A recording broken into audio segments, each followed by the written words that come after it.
който се намираме в момента на площада на Републиката, който е един прекрасен площад. До голяма част от пространствата са така закрити. Хората могат да ходят.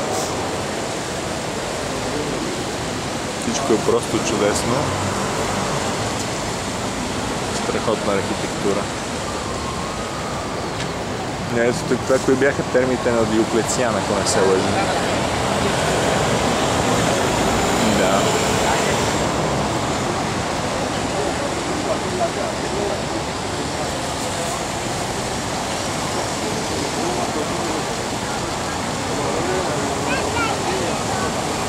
Изобщо Рим е град, в който кипи живот.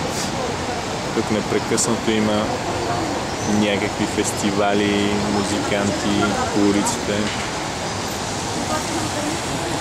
В никакъв случай не е мъртъв град.